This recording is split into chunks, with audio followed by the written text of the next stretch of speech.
Social media use ചെയ്യുന്ന എല്ലാവർക്കും അറിയായിരിക്കും മല്ലു ട്രാവലറിനെ. അതായത് ഒരു ട്രാവൽ ബ്ലോഗർ എന്ന രീതിയിൽ ആദ്യം ഒരുപാട് റീച്ച് ഉണ്ടാക്കിയ ഒരാളായിരുന്നു മല്ലു ട്രാവലർ എന്ന് പറയുന്നത്.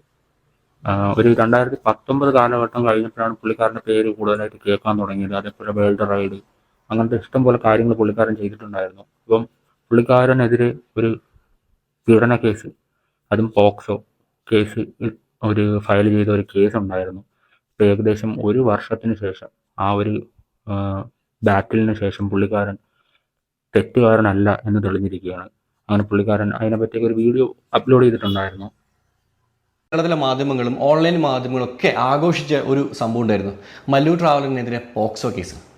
എന്ന് വെച്ചാൽ എൻ്റെ ആദ്യ ഭാര്യയെ ഞാൻ പീഡിപ്പിച്ചു എന്ന് പറഞ്ഞ് ഒരു കേസ് എനിക്കെതിരെ വരികയുണ്ടായി. അതിൻ്റെ ഭാഗമായി മാധ്യമങ്ങളിലൊക്കെ അവർ ഇൻ്റർവ്യൂ പോയി, അതിൽ അവരെന്നെ അങ്ങനെ ചെയ്തു ഇങ്ങനെ ചെയ്തു എന്നൊക്കെ പറഞ്ഞ് ഒരുപാട് സംഭവങ്ങളുണ്ടായി.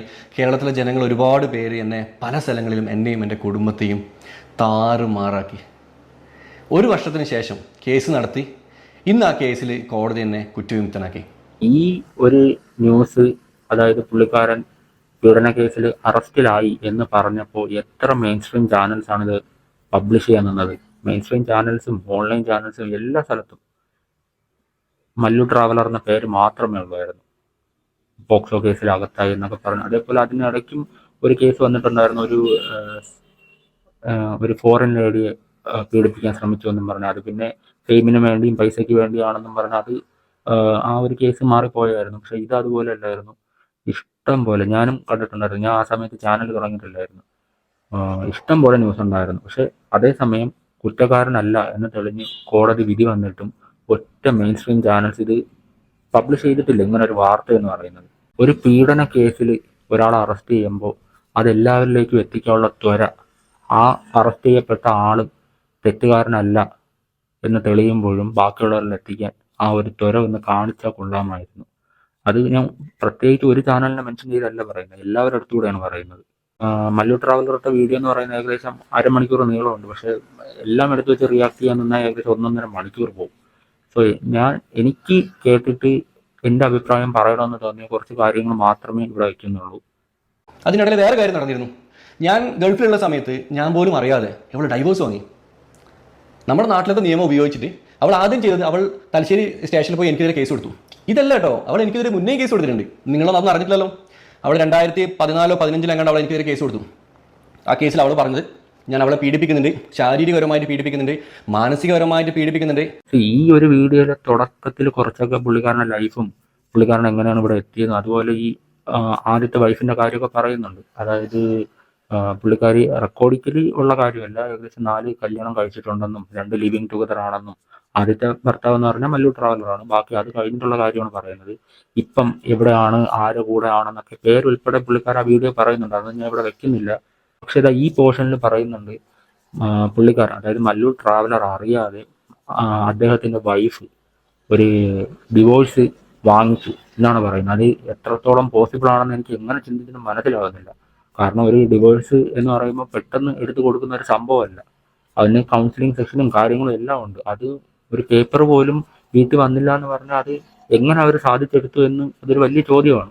പിന്നെ ആ വീഡിയോയിലും പറയുന്നുണ്ട്, എന്തോ തലാക്കോ മുത്തലാക്കോ ചൊല്ലി, അതൊക്കെ അവരുടെ മതത്തിന്റെ ഭാഗമാണ്. അതിനെ ഞാൻ ഒരിക്കലും സപ്പോർട്ട് ചെയ്യുന്ന ഒരാളല്ല. സോ അതിനെപ്പറ്റിയൊന്നും ഞാൻ കൂടുതലൊന്നും പറയുന്നില്ല. എൻ്റെ വീഡിയോസ് സ്ഥിരമായിട്ട് കാണുന്നവർക്ക് അറിയാം, ഞാൻ ഇങ്ങനത്തെ കാര്യത്തിനൊക്കെ എതിരാണ്.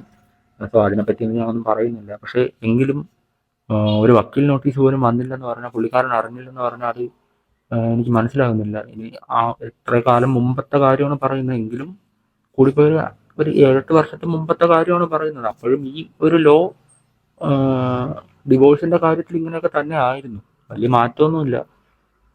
പക്ഷെ അത് എങ്ങനെ ചിന്തിച്ചിട്ട് എനിക്കത് കണക്ട് ചെയ്യാൻ പറ്റുന്നില്ല. മാസി ഷാക്കിറിന്റെ പാസ്പോർട്ടാണ്. ഈ പാസ്പോർട്ട് ഞാൻ ഇഷ്യൂ ചെയ്തത് 2021 ആണ്. ഞാൻ ഈ പാസ്പോർട്ട് ഇഷ്യൂ ചെയ്തത് 2021. കാരണം ഞങ്ങൾ ഫാമിലിയായിട്ട് യാത്ര ചെയ്യുമ്പം അവൻ്റെ പാസ്പോർട്ടിൽ അവൻ്റെ മദർ എന്ന് പറഞ്ഞ സ്ഥലത്ത് ബയോളജിക്കൽ മദറായിട്ടുള്ളത് എൻ്റെ ഈ പറഞ്ഞ ആദ്യ ഭാര്യയുടെ പേരായിരുന്നു. ഞാനും ബൽക്കിയും റയാനും മാസിയും ഞങ്ങളാണ് കുടുംബം. ബൽക്കിയാണ് അവൻ്റെ ഉമ്മ, അല്ലേ? റയാനാണ് അവൻ്റെ ബ്രദർ, ഞാനാണ് അവൻ്റെ ഉപ്പ. ഞങ്ങൾ 4 പേരും കൂടി യാത്ര പോകുമ്പം എമിഗ്രേഷൻ ഓഫീസർ ചോദിക്കാൻ തുടങ്ങി, ഇതാരാ ഇത്? ഇങ്ങനെ ചോദ്യം വന്നപ്പോൾ എനിക്ക് മനസ്സിലായി, അവന് കൺഫ്യൂഷൻ ആവാൻ തുടങ്ങി. അപ്പം ഞാൻ അങ്ങനെ എൻ്റെ പെങ്ങളോട് പറഞ്ഞു, അവർ വേറെ ആൾ വഴി ഇവിടെ കണക്ട് ചെയ്തു. ഞങ്ങൾ പറഞ്ഞു ഇങ്ങനെ മാസിയുടെ പാസ്പോർട്ടിൽ ഇങ്ങനെ പേരുണ്ട്, നമുക്കതൊന്ന് മാറ്റാൻ എന്തെങ്കിലും ഓപ്ഷൻ ഉണ്ടോ വെച്ചു. അവർ പറഞ്ഞു മാറ്റാമല്ലോ, അതിനെന്താ, അവന് പണം വേണമെന്ന് പറഞ്ഞു. അന്ന് ഞാൻ 2 ലക്ഷം രൂപ കൊടുത്തു. 2 ലക്ഷം രൂപ അവൾ വാങ്ങിയിട്ട് അവൾ കണ്ണൂർ പാസ്പോർട്ട് ഓഫീസിൽ ഡയറക്റ്റ് വന്നു. അവൻ്റെ പാസ്പോർട്ടിൽ പേര് മാറ്റുന്നതിന് അവൾക്ക് ഒബ്ജക്ഷൻ ഇല്ല എന്ന് എഴുതി ഒപ്പിട്ട് കൊടുത്ത് അവൾ പോയി. ഈ ഒരു വീഡിയോ കാണുമ്പോൾ എനിക്ക് മനസ്സിലായ കാര്യം എന്ന് പറഞ്ഞാൽ അവരുടെ ലക്ഷ്യം എന്ന് പറഞ്ഞാൽ പൈസ തട്ടുക. അതായത് മല്ലൂർ ട്രാവലർ എന്ന് പറയുമ്പോൾ ഇപ്പം ഒരുപാട് ഫെയിമും ഒരുപാട് കയ്യിൽ പൈസയും കാര്യങ്ങളൊക്കെ ഉണ്ടല്ലോ. അപ്പം എന്തായാലും പൈസ തട്ടുക എന്ന ഒരൊറ്റ ഉദ്ദേശത്തോടു കൂടിയാണ് പുള്ളിക്കാരി ഏകദേശം 2 ലക്ഷം രൂപയാണ് പാസ്പോർട്ടിലെ പേര് ചേഞ്ച് ചെയ്യുക. അതും സ്വന്തം മോൻ്റെ ആണ്. ഒന്ന് ആലോചിച്ച് നോക്കണം. അതേ ലേഡിയാണ് കംപ്ലൈൻറ്റ് കൊടുത്ത സമയത്തും ഈ ഇടയ്ക്കൊക്കെ ഇൻസ്റ്റാഗ്രാം സ്റ്റോറി ആയിട്ടിട്ടത് മകൻ എന്നൊക്കെ പറഞ്ഞ്. ഇത്രയും കാര്യം ചെയ്തിട്ട് മകൻ്റെ അടുത്ത് എന്ത് സ്നേഹമാണെന്ന് എനിക്ക് മനസ്സിലാകുന്നില്ല. അതും ജസ്റ്റ് ഒരു പേര് മാറാൻ വേണ്ടി 2 ലക്ഷം രൂപ. സ്വന്തം മകൻ്റെ കാര്യമാണെന്നൊന്ന് ആലോചിച്ച് നോക്കണം. ഞാനും ഈ കേസ് വന്ന സമയത്ത് പോക്സോ കേസ് എന്നാണ് അറിഞ്ഞത്. പോക്സോ കേസ് അറിയാലോ, 18 വയസ്സിന് താഴെയുള്ള കുട്ടികളെ ലൈംഗികമായി പീഡിപ്പിക്കുക, അതിനെയാണ് പോക്സോ കേസ് എന്ന് പറയുന്നത്. ഞാൻ പ്രത്യേകിച്ചിട്ട് പറയണ്ടല്ലോ. അപ്പം ഞാൻ ആലോചിച്ചു, പുള്ളിക്കാരൻ ഏത് കുട്ടിയാണ് പീഡിപ്പിച്ചതെന്ന്. പക്ഷേ കുട്ടിയല്ലായിരുന്നു. 18 വയസ്സ് തികയും മുമ്പേ കല്യാണം കഴിച്ചു എന്ന രീതിക്കായിരുന്നു കേസ്. പക്ഷേ ഞാൻ പറഞ്ഞില്ലേ, പുള്ളിക്കാരൻ 1 വർഷത്തോളം സ്ട്രഗിൾ ചെയ്തു, ഫൈറ്റ് ചെയ്തു. പുള്ളിക്കാരൻ അങ്ങനെ ഒരു തെറ്റ് ചെയ്തിട്ടില്ല എന്ന് തെളിയിക്കാൻ പറ്റിയത് എന്തോ ഭാഗ്യം എന്ന് വേണം പറയാൻ. കാരണം ഇങ്ങനെ ഫൈറ്റ് ചെയ്ത് തെളിയിക്കണമെങ്കിൽ അത്രത്തോളം സ്ട്രഗിൾ ചെയ്യണം, അത്രത്തോളം. കാരണം ഒരു കേസ് വന്നാൽ അറിയാമല്ലോ, കേസ് വന്നാൽ എല്ലാം കൂടെ നമ്മുടെ മണ്ടയിലാണ്. കേസ് ആർക്കെതിരാണോ അവർ തെളിയിക്കുക. അങ്ങനത്തെ ഒരു സിസ്റ്റമാണ് ഇവിടെ. അവർ വേണമെങ്കിൽ തെളിയിച്ച് പുറത്ത് ഇറങ്ങുക.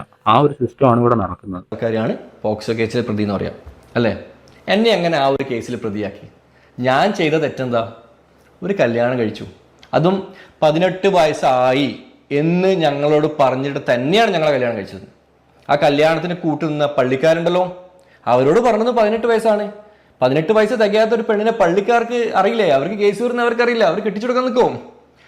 ഈ കേസ് ഈ നമ്മുടെ നിക്കാഹിന് കാർമ്മികത്വം വഹിച്ചത് ഒരു പ്രായമായ ഉസ്താദാണ്. ആ ഉസ്താദിന് അറിയില്ലേ? അങ്ങനെ പുള്ളിക്കാരെ ഇതിൽ ഉസ്താദിന്റെ കാര്യമൊക്കെ മെൻഷൻ ചെയ്യുന്നുണ്ട്. പക്ഷേ ഈ ഇടക്കാലത്തും ഞാൻ ഇങ്ങനെ ഒരു കേസ് കേട്ടിട്ടുണ്ടായിരുന്നു. പക്ഷെ അത് എത്രത്തോളം സത്യമാണെന്നൊന്നും എനിക്കറിയില്ല. 17 വയസ്സ്, അതായത് 18 വയസ്സ് തികയാൻ മുമ്പേ എൻഗേജ്മെന്റും കാര്യങ്ങളൊക്കെ നടത്തി എന്നൊക്കെ ഒരു ഇത് ഞാൻ കേട്ടിരുന്നു. അത് എത്രത്തോളം സത്യമാണെന്ന് അറിയില്ല.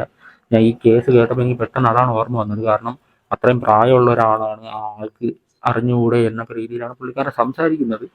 പക്ഷെ ഇപ്പോഴും അങ്ങനത്തെ കാര്യങ്ങൾ നടക്കുന്നുണ്ട്. അതായത് 18 വയസ്സ് തികയാത്ത കുട്ടികളെ കെട്ടിച്ച് വിടുന്നുണ്ട്. അത് കൂടുതൽ ചർച്ച ആവുന്നില്ല എന്നേ ഉള്ളൂ. എന്തെങ്കിലും പ്രശ്നം വരുമ്പോൾ ഇങ്ങനെ പൊങ്ങി വരും. പക്ഷെ അതൊന്നും അല്ല പ്രശ്നം. കാരണം ഒരു ഫേക്ക് കേസ് കാരണം നമ്മൾ പുറത്തുനിന്ന് നോക്കുമ്പോൾ ആ ഒരു വ്യക്തി മാത്രമേ എക്സ്പോസ്ഡ് ആവുന്നുള്ളൂ. അതായത് എന്താ, കേസ് ആരുടെ പേരിലാണോ അവർ മാത്രമേ എല്ലാവരും അറിയുന്നുള്ളൂ. ഈ ആളുടെ പേരിലാണ് കേസ് വന്നതെന്ന്. പക്ഷേ അത് അവരുടെ ഫാമിലി എത്രത്തോളം അഫക്റ്റ് ചെയ്യുമെന്ന് അറിയാമോ? അതും ഒരു ഫേക്ക് കേസാണെന്ന് ആലോചിക്കണം. ജെനുവിൻ കേസാണെങ്കിൽ ഓക്കെ, ജെനുവിൻ കേസാണെങ്കിൽ ഉറപ്പായിട്ടും ശിക്ഷ ലഭിക്കുക തന്നെ വേണം. പക്ഷെ ഒരു ഫേക്ക് കേസ് കൊടുത്തിട്ട് അത് അവരുടെ ഫാമിലി മൊത്തത്തെ, അവരുടെ ലൈഫിനെ മൊത്തത്തെയാണ് ബാധിക്കുന്നത്. അതുകൊണ്ടാണ് ഞാൻ പല വീഡിയോസിലും ഇങ്ങനെ വരുമ്പോൾ പറയുന്നത്, അതായത് ഐഡന്റിറ്റി, രണ്ടുപേരുടെ ഐഡന്റിറ്റി പുറത്തു വിടാതിരിക്കുക.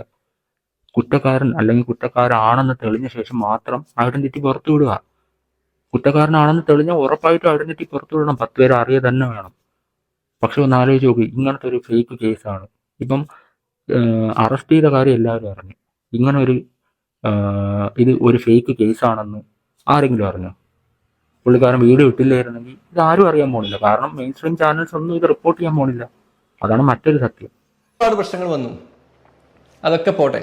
എൻ്റെ പ്രശ്നങ്ങളൊക്കെ ഞാൻ മാറ്റിവെക്കാം, എൻ്റെ ഭാര്യയുടെ പ്രശ്നങ്ങൾ മാറ്റിവെക്കാം. ഏറ്റവും കൂടുതൽ ഈ വിഷയത്തിൽ അനുഭവിച്ച ആരെന്നറിയോ?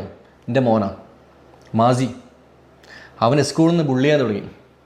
അവൻ്റെ കൂടെ പഠിക്കുന്ന കുട്ടികൾ, സ്കൂളിലെ കുട്ടികൾ അവനോട് നിൻ്റെ ഉമ്മാനെ പീഡിപ്പിച്ചല്ലോടാ, നിൻ്റെ ഉപ്പ ഒരു പോക്സോ കേസ് ആണെന്നല്ലോടാ, നിൻ്റെ ഉപ്പ കുട്ടികളെ പീഡിപ്പിക്കുന്നവനാണല്ലോടാ, നിൻ്റെ ഉമ്മയല്ല ഇത്. അതാണ് മെയിൻ പോയിന്റ്. ഞങ്ങൾ അവനോട് പറഞ്ഞിരിക്കുന്നത് ബൽക്കിയാണ് നിൻ്റെ ഉമ്മ, ഇതാണ് നിൻ്റെ ഉമ്മ എന്നാണ് എൻ്റെ മകനോട് പറഞ്ഞത്. പക്ഷേ ഈ വിഷയത്തിൽ പത്രമാധ്യമങ്ങളിൽ ഇത്രയും വലിയ വാർത്ത വന്നപ്പം അവൻ്റെ കൂട്ടുകാരൊക്കെ അവനോട് പറയാനുണ്ട്, നിനക്ക് 2 ഉമ്മയുണ്ട്, ഒരു ഉമ്മയല്ല, ഇപ്പോൾ ഉള്ള നിൻ്റെ ഉമ്മയല്ല. അവൻ പറഞ്ഞു, അല്ല ബൽക്കിയാണ് എൻ്റെ ഉമ്മ. അല്ലടാ, ഇതല്ല, നിൻ്റെ ഉമ്മ വേറെയാണ്, നിൻ്റെ ഉമ്മാനെ ഉപ്പ പീഡിപ്പിച്ചു. എന്നിട്ട് അവൻ ആ കുട്ടിയുടെ ഒരു മാനസികാവസ്ഥ ഒന്ന് ആലോചിച്ച് നോക്ക്. എത്ര വയസ്സ് കാണും ആ കുട്ടിക്ക്? എത്രത്തോളം ബുള്ളിങ് ആയിരിക്കും ആ സ്കൂളിൽ നിന്ന് അനുഭവിച്ചത്? ആ കുട്ടിക്ക് ആ സ്കൂളിനെ പറ്റി അവിടുത്തെ കൂട്ടുകാരെ പറ്റിയൊക്കെ ആലോചിക്കുമ്പോൾ ഈ ഒരു ട്രോമ ആയിരിക്കും. അതിനെ എത്രത്തോളം ആ കുട്ടിയെ ഹോണ്ട് ചെയ്തതെന്ന് അറിയാമോ? അതൊന്നും ആരും ചിന്തിക്കില്ല. ചുമ്മാ ഒരാളെ തളർത്താൻ വേണ്ടി ഒരു ഫേക്ക് കേസ് കൊണ്ടുകൊടുക്കും, അതിങ്ങനെ ഏറ്റെടുത്ത് എല്ലാവരും ആഘോഷിക്കും. ഈ ഇടയ്ക്ക് ഞാൻ ഒരു വീഡിയോ ചെയ്തേ ചാനൽ തുടങ്ങിയ ശേഷം, നമ്മുടെ സോഷ്യൽ മീഡിയയിലുള്ള തന്നെ തൃക്കണ്ണൻ പുള്ളിക്കാരൻ്റെ കേസിൻ്റെ അപ്ഡേറ്റ് ഒന്നും ഇതുവരെ വന്നില്ല. അതും ഇതുപോലെ തന്നെയാണ്. ഇതുപോലെയല്ല, ഫേക്ക് ആണെന്നൊന്നും തെളിഞ്ഞിട്ടില്ല ഞാൻ പറഞ്ഞത്. ആരെ പിടിച്ചാലും ഉടനെ ആ ഐഡന്റിറ്റി പുറത്തു വിടുകയാണ്. എന്തിനാണ്? അതിന്റെ കാര്യം എന്താണ്? ഐഡന്റിറ്റി പുറത്തു വിടുകയാണെങ്കിൽ അവര് കുറ്റക്കാരല്ലാന്ന് തെളിഞ്ഞാലും അതേപോലെ ന്യൂസ് സ്പ്രെഡ് ചെയ്യുക തന്നെയാണ് നിങ്ങൾ. കാരണം നിങ്ങൾ ഒരു ഫേക്ക് ന്യൂസ് എല്ലാവരിലും സ്പ്രെഡ് ചെയ്ത് എത്തിച്ചു. അത് ഫേക്കാണ്, പുള്ളിക്കാരൻ ഇന്നസെന്റ് ആണെന്ന് തെളിയിക്കേണ്ടത് നിങ്ങളുടെ ഉത്തരവാദിത്വമാണ്. അല്ലെങ്കിൽ ഇങ്ങനത്തെ ന്യൂസ് ഇടാൻ പോകരുത്. ഒരു കർശനമായിട്ടുള്ള നിയമം കൊണ്ടുവരണം ഇങ്ങനെ. അതായത് ഒരു ഫേക്ക് കേസ് കിട്ടിയ ഉടനെ ഐഡന്റിറ്റി പുറത്തു വിടരുത്, കുറ്റക്കാരനാണെന്ന് തെളിഞ്ഞാൽ മാത്രം പുറത്തു വിടുക എന്ന രീതിക്ക് കൊണ്ടുവരിക. ഇപ്പൊ തന്നെ നോക്ക്, മല്ലു ട്രാവലർ കുറ്റക്കാരനല്ലെന്ന് തെളിഞ്ഞു. പക്ഷെ ഞാൻ ചോദിക്കട്ടെ, ആ പുള്ളിക്കാരൻ്റെ വൈഫിന്റെ മുഖം എവിടെയെങ്കിലും വന്നോ? ഏതെങ്കിലും ഒരു പത്രമാധ്യമത്തിൽ വന്നോ? നിങ്ങളൊന്ന് സെർച്ച് ചെയ്ത് നോക്കിയാൽ പുള്ളിക്കാരി മുഖം പോലും കിട്ടില്ല. പുള്ളിക്കാരിക്ക് കിട്ടേണ്ട പ്രിവിലേജ്ഡ് ആയിട്ടുള്ള ഒരു ലോയെ മിസ്യൂസ് ആണ് ചെയ്തത്. എന്നിട്ടും പുള്ളിക്കാരിക്കെതിരെ ഒരു കേസും ഇല്ല. അപ്പോൾ ഒന്ന് ആലോചിച്ച് നോക്ക്. ഒരു പോയിന്റ് ആഡ് ചെയ്യാൻ മറന്നുപോയി. അതായത് മല്ലു ട്രാവലിന്റെ വീഡിയോയിൽ പറയുന്നുണ്ട്, ആ സമയത്ത്, അതായത് കല്യാണം കഴിഞ്ഞ സമയത്താണ് പീഡിപ്പിച്ചു എന്ന് പറയപ്പെടുന്നത്. പക്ഷേ 10-11 വർഷം കഴിഞ്ഞിട്ടാണ് കൊണ്ടുവന്ന് കേസ് കൊടുത്തതെന്ന്. ഇവിടുത്തെ ഒരു നിയമത്തിന്റെ ഇത് വെച്ചിട്ട് ഒരു സ്ത്രീക്കുണ്ടായ അനുഭവം, ഇങ്ങനത്തെ ഒരു അനുഭവം ഏത് വയസ്സിലും പുറത്ത് പറയാം എന്ന രീതിക്ക് ഒരു നിയമമുണ്ട് ഇവിടെ. അങ്ങനെയാണ് എനിക്ക് അറിയാമെന്നുള്ളത്. തെറ്റാണെങ്കിൽ നിങ്ങൾക്ക് കമന്റ് ബോക്സിൽ രേഖപ്പെടുത്താം.